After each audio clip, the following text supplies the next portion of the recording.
The neighborhood of Maplewood was quiet, the kind of place where the lawns were always green, the houses well maintained, and the secrets buried deeper than the foundations. At first glance, Thomas and Lily Anderson seemed like the perfect couple. Thomas, a successful contractor, was charming and dependable, while Lily, a talented artist, brought color to his structured life. They had been married for 10 years and lived in a charming two-story home with a white picket fence. But what the world didn't know was that their marriage was far from perfect. Behind closed doors, the couple had an open marriage agreement, an arrangement they claimed brought freedom and honesty. For a while it worked. Lily's social circle expanded as she mingled with artists and creatives, and Thomas indulged his flirtations with women he met on business trips. They had rules, of course: discretion, honesty, and no emotional attachments. However, over time, cracks began to show. Lily's casual relationships became less casual, and Thomas grew resentful. It wasn't jealousy, at least not entirely. It was something deeper: a gnawing insecurity, a loss of control, and an unspoken fear that their agreement had backfired. Then Lily met David, a painter who frequented the same art gallery where she displayed her work. David was young, passionate, and attentive in ways Thomas had not been for years. Though Lily denied it, Thomas suspected their relationship had crossed the emotional boundaries they had agreed upon. One evening, as Thomas watched Lily laughing at one of David's jokes during a gallery opening, something inside him snapped. It was a warm summer evening when Lily disappeared. Neighbors remembered seeing her in her garden earlier that day, tending to her rose bushes. She loved that garden. It was her sanctuary. Thomas told everyone that Lily had decided to go on a spontaneous road trip to clear her head, and that she needed some time alone. He even produced a handwritten note, supposedly from Lily, explaining her sudden departure. "I didn't want to stop her," Thomas told concerned neighbors. "She's always been a free spirit. She just needed a break." But something about his story didn't sit right with Amanda Phillips, a retired homicide detective who lived 2 houses down. Amanda had spent 25 years solving crimes in New York City before retiring to Maplewood for a quieter life. She knew the signs of a cover-up when she saw one. Lily's sudden disappearance, combined with Thomas's overly rehearsed demeanor, raised red flags. Weeks turned into months, and Lily's absence faded from the forefront of people's minds, except Amanda's. Then, to everyone's surprise, Thomas announced that he had remarried. His new wife, Abigail, was a soft-spoken woman in her early 30s who seemed eager to settle into her new role as Mrs. Anderson. The wedding was small and private, held in the backyard garden where Lily's rose bushes bloomed in full glory. The irony wasn't lost on Amanda. As she watched the newlyweds pose for photos in front of the flower beds, she couldn't help but feel a chill run down her spine. "People don't move on that fast," Amanda muttered to herself. She started keeping an eye on the Andersons. Amanda's suspicions grew as she observed Thomas's behavior. He seemed overly eager to appear normal, hosting barbecues and attending community events with Abigail. But there were odd moments, like when she caught him pacing the backyard late at night, or when he reacted defensively to casual mentions of Lily. Then there was the garden. Thomas had always been indifferent to it when Lily was alive, but now he tended to it obsessively. He added new soil, rearranged the flower beds, and even installed a small fountain. It was as if he were trying to hide something, or preserve it. Amanda decided to do some digging of her own, starting with public records and social media. She found no trace of Lily's supposed road trip, no credit card transactions, no hotel stays, nothing to suggest she had left town. What Amanda did find was a disturbing discrepancy. Using her connections from her days on the force, Amanda contacted a former colleague who worked in missing persons. Together, they pulled Lily's phone records. The last outgoing call from Lily's phone was made on the evening of her disappearance, to Thomas. But the call only lasted 14 seconds. Amanda's colleague also informed her of something else: a purchase made with Lily's credit card 2 days after her disappearance. It was for gardening supplies at a local hardware store. Amanda's gut told her the truth was buried right under her nose, literally. One evening, under the cover of darkness, Amanda decided to take a closer look at the Andersons' garden. Armed with a flashlight and her instincts, she crept into the yard. The newly planted soil around the rose bushes caught her attention. It looked too fresh, too carefully packed. Amanda returned to her home and called the local police department. The air around the Anderson home was thick with tension as police officers cordoned off the garden. Neighbors gathered along the sidewalk, whispering among themselves and speculating about what was going on. Thomas stood on the porch, his face pale and strained as he watched officers dig into the soil beneath Lily's beloved rose bushes. Beside him, Abigail clutched his arm, her confusion giving way to fear. "This is ridiculous," Thomas shouted. "You have no right to destroy my property like this." "We have a warrant, Mr. Anderson." Detective Carter, the lead investigator on the case, replied calmly. "If there's nothing to find, then you have nothing to worry about." Thomas's protests were silenced when one of the officers shouted, "We've got something." The scene grew eerily silent as everyone's attention turned to the garden. Slowly, a black garbage bag was unearthed. The smell hit the officers first, unmistakable and sickening. Detective Carter knelt beside the shallow grave, carefully cutting open the bag. Inside was the badly decomposed body of a woman, her hands folded across her chest. Though the face was barely recognizable, the officers knew exactly who they had found: Lily Anderson. Thomas's reaction was immediate. His face drained of color and his knees buckled. Abigail stepped back, her hands covering her mouth in horror. "Thomas Anderson, you are under arrest for the murder of Lily Anderson," Detective Carter said, pulling out a pair of handcuffs.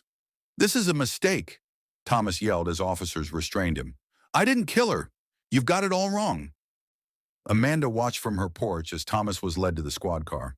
Her years of experience told her he was lying. His panicked protests weren't the cries of an innocent man. They were the desperate pleas of someone who had been caught. Inside the house, Abigail sat on the living room couch, her hands shaking as Detective Carter questioned her. "Did you know about this, Mrs. Anderson?" he asked gently. "No, of course not," Abigail cried. "I had no idea Lily was... she was buried in the garden?" "Oh my God, did Thomas ever mention Lily to you? Did he seem concerned about her disappearance?" Abigail hesitated, her eyes darting around the room. "He said she left him, that she needed time to find herself. I believed him. Why wouldn't I? He never acted like he was hiding something." But even as she spoke, Abigail's mind replayed moments she had ignored. The way Thomas avoided talking about Lily, his obsessive care for the garden, his late-night pacing. Had she been blind to the truth? The coroner's report painted a chilling picture. Lily's body showed signs of blunt force trauma to the back of the head, consistent with being struck by a heavy object. There were no defensive wounds, suggesting she hadn't seen the attack coming. Time of death was estimated to be the same night she had disappeared. Further analysis revealed traces of dirt and fibers under Lily's fingernails, evidence that she had been hastily buried. The murder weapon, however, was still missing. Though retired, Amanda couldn't let the case rest. She approached Detective Carter with her observations and theories. "I've been watching Thomas for months," she told him. "His story never added up. The sudden remarriage, the way he fixated on the garden, it all pointed to something being buried there." Carter nodded. "We've got him now, but we need to piece together the motive. Why would he kill his wife and then bury her in his own backyard?" "I think the open marriage is part of the answer," Amanda said. "Thomas was never the type to share, no matter what he claimed. Lily's relationship with that painter, David, might have pushed him over the edge." Amanda's hunch led Detective Carter to question David, the painter who had grown close to Lily in the months leading up to her death.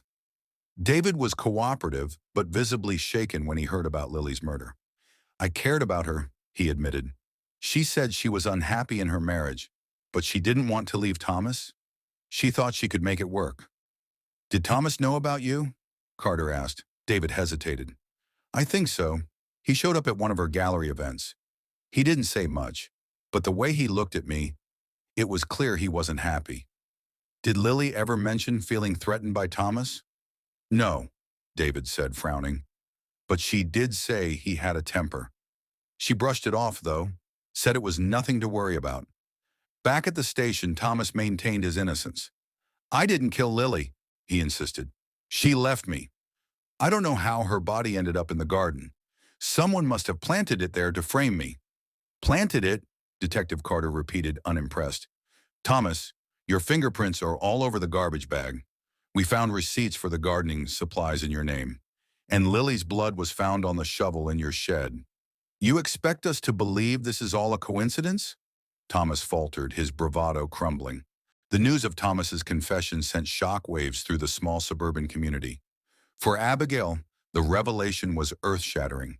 She had trusted Thomas, loved him, and even started building a life with him, all over the grave of his first wife. Sitting alone in the living room, surrounded by wedding photos and the faint scent of the roses she had once admired, Abigail struggled to process the truth. How could she have been so blind? Her phone buzzed incessantly with messages from friends and family, all asking the same questions. Did you know? Were there signs? Abigail didn't have the answers, but deep down, guilt began to creep in. Was she complicit in some way? Had her presence in Thomas's life fueled his desperation? While Thomas's confession gave the investigation clarity, there were still unanswered questions. Why had he chosen to bury Lily in the garden, a place so easily connected to him? Was it truly a crime of passion, or was there more to the story? Detective Carter turned his attention to the Andersons' financial records, hoping to uncover hidden motives. We need to see if there was any financial gain involved, Carter told his team. Life insurance, debts, anything that could explain why he killed her instead of just letting her leave. It didn't take long to find something suspicious. Thomas had taken out a significant life insurance policy on Lily just 6 months before her death. The payout was enough to clear the couple's debts and provide a comfortable cushion. Convenient timing, Carter muttered as he reviewed the policy. What stood out even more was the speed with which Thomas had remarried after Lily's disappearance. Abigail, who had been Lily's close friend, had moved in within 3 months. Love at first sight, or part of the plan? Amanda, the retired detective, asked when Carter shared his findings. It's hard to say, Carter replied, but I doubt it's a coincidence. Carter brought Abigail in for questioning, not as a suspect, but as someone who might hold crucial information. Mrs. Anderson, I know this is difficult, but we need to understand the timeline, Carter said gently. When did your relationship with Thomas begin? Abigail hesitated, wringing her hands. We got close after Lily disappeared. He was devastated, and I wanted to help him through it. Did you ever suspect he might have had something to do with her disappearance? No, Abigail said quickly. I swear I didn't know. He told me she left him. I had no reason not to believe him. Carter studied her carefully. What about the garden? Did he ever act strange about it? Abigail's brow furrowed as she thought back. He was protective of it, but I just thought he loved gardening. He would spend hours out there, especially at night. I never questioned it. Did you know about the life insurance policy? Abigail's eyes widened. Number, I didn't know anything about that. Despite Thomas's confession, Detective Carter still felt like pieces of the puzzle were missing. Something about the timeline didn't sit right. Amanda, who had become an unofficial consultant on the case, pointed out the inconsistencies. Why bury Lily in the garden at all, she asked. It's such a risky move. He could have disposed of her body anywhere. There's a psychological angle here we're missing. Carter nodded. Maybe it wasn't just about hiding the body. Maybe it was about control, keeping her close, even in death. Amanda tilted her head thoughtfully. Or maybe there was something else in that garden he didn't want us to find. Spurred by Amanda's theory, Carter ordered another search of the garden. This time, the team used ground-penetrating radar to scan the soil. What they found shocked everyone. Buried deeper beneath Lily's remains was a locked metal box. When opened, it revealed a collection of photographs, letters, and journals, all belonging to Lily. One of the letters was addressed to Abigail. The letter, written in Lily's elegant handwriting, painted a picture of a woman who had been living in fear. Dear Abigail, if you're reading this, then something has happened to me. I don't know how to say this, but I don't trust Thomas anymore. He's changed. He watches me constantly, and I feel like I'm suffocating. I wanted to tell you, but I didn't want to drag you into my problems. Just know that I love you, and if anything happens to me, please make sure the truth comes out. Abigail's hands trembled as she read the letter. Tears streamed down her face as guilt and heartbreak overwhelmed her. She knew, Abigail whispered. She knew he might hurt her. For Abigail, the discovery of the letter was a turning point. She had a choice to make: continue living in denial or help bring justice for Lily. I want to help, she told Carter. Whatever you need, I'll do it. I can't let him get away with this. Carter nodded. We'll need you to testify, and it won't be easy, but your cooperation could make all the difference. The courtroom was packed on the first day of Thomas Anderson's trial. It was a small-town spectacle, the kind of case that people would talk about for decades. Reporters jostled for space, locals whispered in the gallery, and the tension in the air was palpable. Thomas sat at the defense table, his face a stoic mask. To the outside world, he looked like a man determined to prove his innocence. But Detective Carter knew better. The evidence was overwhelming, and Thomas's demeanor only added to the chilling narrative of a man who thought he could get away with murder. Abigail sat quietly among the witnesses, her expression a mix of guilt, grief, and resolve. She had agreed to testify against the man she once loved, and it was a decision that weighed heavily on her. The prosecutor, a sharp-eyed woman named Linda Grant, rose to address the jury. Ladies and gentlemen, this is not a case of misunderstanding or coincidence, she began. This is a case of cold, calculated murder. Thomas Anderson didn't just kill his wife. He buried her in their garden and built a new life over her grave. The evidence will show you exactly who Thomas Anderson is. A man willing to do whatever it takes to get what he wants. Linda laid out the key points of the case: the life insurance policy, Lily's letter, the shallow grave, and Thomas's swift remarriage to Abigail. We will prove beyond a shadow of a doubt that Thomas Anderson planned this crime and executed it with precision. And we will show you the impact of his actions, not just on Lily, but on everyone who loved her. Thomas's lawyer, an older man named Robert Hayes, took a different approach. Ladies and gentlemen of the jury, Robert began, this case is full of assumptions and incomplete narratives. My client may have made mistakes, but he is not a murderer.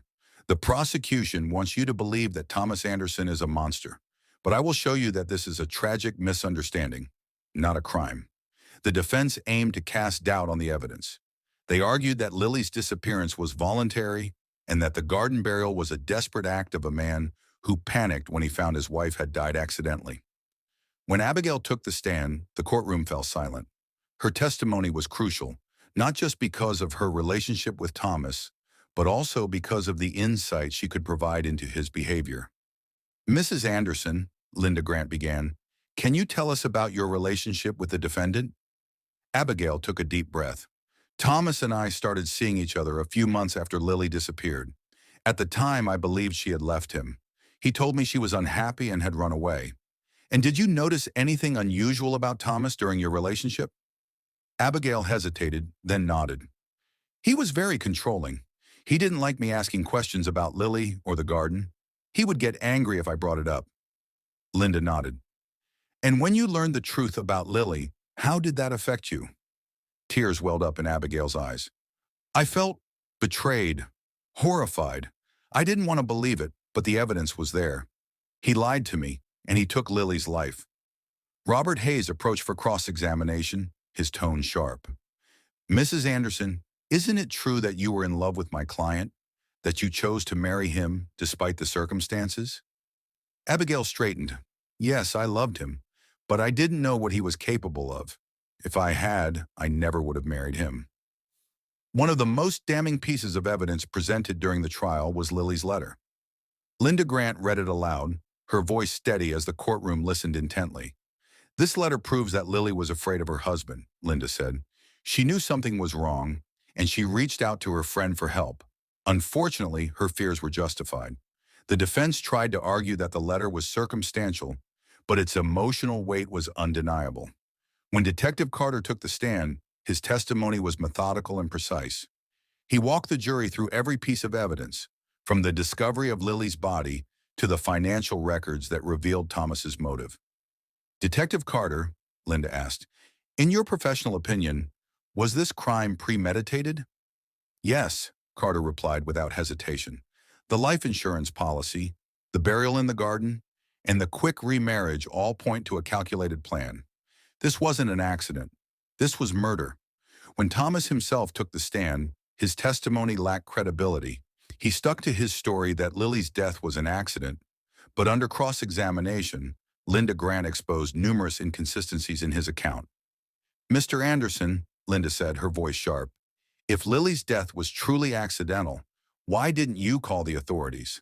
Why bury her in the garden and lie to everyone who cared about her?" Thomas stammered, unable to provide a convincing answer.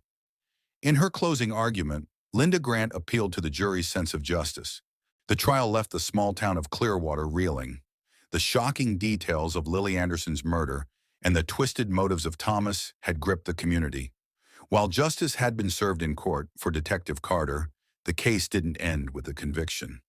The garden where Lily's body had been buried became a symbol of the dark secrets people hide, and Carter felt compelled to uncover every detail to piece together the full picture. Abigail returned to the house she had shared with Thomas for the first time since his arrest. With permission from the authorities, she was allowed to retrieve her belongings. The garden, once her favorite part of the property, now stood as a haunting reminder of Lily's tragic fate. Accompanied by Detective Carter, Abigail cautiously entered the house. Dust had settled over the furniture, and the air was stale. The vibrant home she had once cherished felt hollow. Carter, ever the professional, kept a sharp eye on her. "You don't have to do this today," Carter said gently as Abigail stared at the garden through the window. "No," she replied, her voice trembling but firm. "I need to move on, but I can't do that until I face this." Carter wasn't there just to support Abigail. He had requested to revisit the house because of a nagging suspicion. While the trial had provided enough evidence to convict Thomas, Carter couldn't shake the feeling that there was more to the story. "Mind if I take another look around?" Carter asked. Abigail nodded. As Carter walked through the house, he noted small details he hadn't paid much attention to before. A locked drawer in Thomas's office caught his eye. He retrieved his toolkit, picked the lock, and discovered a folder filled with documents. Inside were financial records, receipts, and handwritten notes that painted a clearer picture of Thomas's planning. One note in particular caught Carter's attention. "Life insurance payout clears in 6 months. Find Abigail's ring before then." Carter's blood ran cold. This wasn't just a spur-of-the-moment crime. Thomas had meticulously planned every detail, even his proposal to Abigail, long before Lily's death was reported. While Carter searched the house, Abigail sat in the garden, her hands trembling as she held a small wooden box she had found buried beneath a rose bush. Inside were items that belonged to Lily: a gold locket, a diary, and a wedding band. Opening the diary, Abigail began to read Lily's entries. The words painted a picture of a woman trapped in a loveless and abusive marriage. Lily wrote about her fear of Thomas and her growing suspicion that he was planning something sinister. "If something happens to me, it wasn't an accident. Please don't let him get away with it." Tears streamed down Abigail's face as she realized the depth of Lily's suffering. Back inside, Carter pieced together the documents from the folder. One receipt stood out: a payment to a private investigator. The date on the receipt was just 2 months before Lily's disappearance. Curious, Carter contacted the investigator listed on the receipt. The man, a grizzled veteran named Frank, agreed to meet him at a local diner. "Yeah, I remember the case," Frank said, sipping his coffee. "Thomas hired me to follow his wife. He said he thought she was having an affair, but honestly, I think he just wanted dirt on her for leverage." Frank handed Carter a folder containing photos and notes from his investigation. The photos showed Lily meeting with a lawyer, a detail that hadn't come up during the trial. Why would she be meeting with a lawyer? Carter wondered aloud. Frank shrugged. Divorce, maybe. Whatever it was, she looked scared. "I told Thomas there was nothing to report, but he didn't seem satisfied." Carter tracked down the lawyer, a middle-aged woman named Janice Howell, who agreed to speak with him. "Lily came to me a few times," Janice explained. "She was considering filing for divorce, but she was terrified of Thomas. She said he'd threatened her before, and that she didn't feel safe leaving him." Janice handed over the preliminary divorce papers Lily had filed, but never submitted. "She wanted to leave, but she was afraid he'd find her. She told me she'd been setting aside money in a secret account, just in case." Carter's mind raced. The secret account could explain Thomas's motive. If Lily left him, he'd lose access to her savings and potentially face financial ruin. Back at the station, Carter laid out all the new evidence. Lily's diary, the documents from Thomas's office, and the testimony from Janice and Frank painted a damning picture. Lily had been planning to escape, and Thomas had known. This wasn't just about money, Carter told his captain. Thomas's pride was on the line. He couldn't stand the thought of Lily leaving him and taking control of her life. With the case fully unraveled, Carter met with Abigail one last time to return Lily's belongings. Detective Carter's discoveries had unveiled the full depth of Thomas's deception, but the journey wasn't over. While the court had convicted Thomas based on the evidence initially presented, the newly uncovered information revealed an even more chilling premeditation behind Lily's murder. Carter, committed to ensuring Lily's story was fully told, set out to tie up loose ends and close the case for good. The garden where Thomas had buried Lily remained a crime scene, sealed off and inaccessible to the public. Forensics teams had conducted an initial sweep, but Carter felt that something had been overlooked. Armed with new details about Thomas's planning, he obtained a warrant to have the site re-examined. As the forensic team sifted through the soil again, they uncovered a second box buried deeper beneath the first. Inside were handwritten notes, receipts for gardening tools purchased around the time of Lily's death, and a torn photograph of Lily with the words, "I warned you," scrawled across the back. "This is a confession," Carter muttered, piecing the torn photograph together. The notes revealed Thomas's mindset leading up to the murder. One entry read, "She thinks she can leave me. She doesn't know who she's dealing with. She'll never leave this house, alive." Abigail, still reeling from the truth, met Carter at a local coffee shop. She had spent the past few days poring over Lily's diary, trying to understand her sister's final months. "She knew," Abigail said, her voice trembling. "She knew what he was capable of, but she didn't know how to escape." Carter placed a reassuring hand on the table. "You've been incredibly strong through this, Abigail, but I need to ask you something difficult. Did Thomas ever mention Lily after her disappearance?" Abigail hesitated, then nodded. He'd say things like, "She's at peace now," or "Some people don't appreciate what they have until it's too late. At the time, I thought he was just grieving in his own way. Now I see it was guilt, or maybe pride." Carter's investigation continued to uncover unsettling details. Bank records revealed that Thomas had been withdrawing large sums of money from Lily's secret account in the months following her death. The withdrawals stopped abruptly after his marriage to Abigail, suggesting that he had been living off Lily's savings until Abigail's assets became accessible.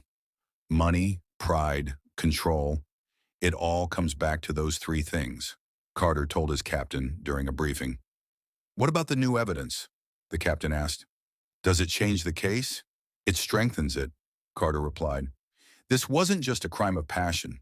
Thomas planned every detail, from the murder to the cover-up. He even used Lily's money to fund his new life with Abigail." Determined to hold Thomas fully accountable, Carter arranged a prison interview. It was a calculated risk. Thomas was manipulative and dangerous, even behind bars, but Carter needed to hear the truth from the man himself. Thomas greeted Carter with a smirk. "Detective, to what do I owe the pleasure?" "I'm here to talk about Lily," Carter said, keeping his tone calm. Thomas leaned back in his chair, his expression unreadable. "What more is there to say? She's gone. Case closed." "No, Thomas. The case is far from closed," Carter shot back. "We found the notes, the receipts, the photograph. We know about the private investigator, the threats, the stolen money. You didn't just kill Lily, you destroyed her." For a moment, Thomas's smirk faltered, but then he leaned forward, his voice cold. "You think you've got it all figured out, don't you? But you'll never understand why I did it. Lily was mine. She belonged to me. And when she tried to take that away, she fought back," Carter interrupted. "She tried to escape you, and you killed her for it." Thomas's silence was answer enough. As the new evidence was presented in court, the community of Clearwater struggled to process the revelations. Vigils were held in Lily's honor, and Abigail became a vocal advocate for domestic abuse survivors. "She deserved so much better," Abigail said during a televised interview. "Lily was kind, loving, and strong. But she was also scared. If anyone out there is in a situation like hers, please don't wait. Get help before it's too late. For Carter, the case became a turning point in his career. It wasn't just about solving a murder, it was about uncovering the truth, no matter how deeply it was buried. As he walked through the garden one final time, now cleared of evidence and returned to Abigail, he felt a sense of closure. The garden would never again be a place of darkness. Instead, it would become a memorial, a reminder of Lily's strength and the justice that finally prevailed. The case of Lily Anderson had finally come to an end. The courtroom drama, the shocking revelations, and the chilling confession from Thomas left an indelible mark on everyone involved. But for Detective Carter, the case wasn't just about putting a killer behind bars. It was about restoring justice for Lily and helping her family heal. With the new evidence introduced in court, the legal proceedings against Thomas escalated. Prosecutors amended the charges to include premeditated murder and financial fraud. The jury, already convinced of Thomas's guilt, deliberated for only a few hours before returning with the maximum sentence: life in prison without the possibility of parole. For Carter, this was a moment of quiet triumph. But his work wasn't finished. He wanted to ensure Lily's story would serve as a warning and a source of strength for others. Abigail stood in the garden, now transformed into a peaceful memorial for Lily. She had planted roses, lilies, and a small tree where her sister had once been buried. A plaque rested beneath the tree, engraved with Lily's name and a simple phrase: "In loving memory of a life taken too soon." Abigail had started a nonprofit organization in Lily's honor, focused on supporting survivors of domestic abuse. The organization, aptly named Lily's Light, provided resources, counseling, and legal aid to those in need. "This is what Lily would have wanted," Abigail said during the launch event, "to turn her tragedy into hope for others." Detective Carter was invited to speak at the launch of Lily's Light. Standing before a crowd of survivors, advocates, and community members, he felt the weight of the case lift slightly from his shoulders. Lily's story is one of strength, resilience, and ultimately, justice, Carter said. But it's also a reminder that we, as a community, have a responsibility to protect the vulnerable and stand against violence in all its forms. After the event, Abigail approached Carter. "I couldn't have done this without you," she said. "You're stronger than you realize," Carter replied. "Lily would be proud of you." Months after the trial, Carter visited Abigail one last time. She had moved out of the house she had shared with Thomas and started a new life in a different city. Her garden memorial remained, a testament to her love for her sister and her determination to find healing. "I think I'm ready to move forward," Abigail told Carter. "For so long, I felt trapped by what happened. But now I feel like I can finally breathe again." Carter nodded, a sense of peace washing over him. "You've come a long way, Abigail. Lily's Light lives on through you." In the years that followed, Lily's Light grew into a national organization, helping thousands of survivors across the country. Abigail became a prominent advocate for domestic violence awareness, sharing her story and her sister's legacy to inspire others. As for Detective Carter, the case remained one of the most significant of his career. It wasn't just about solving a crime, it was about bringing light to a story shrouded in darkness and ensuring that Lily's voice was never forgotten. The garden where Lily had once been buried was now a place of beauty and remembrance. Though her life had been cut short, her story continued to inspire change. In the end, justice had been restored, and Lily's memory lived on in the hearts of those who loved her. And for Detective Carter, that was enough.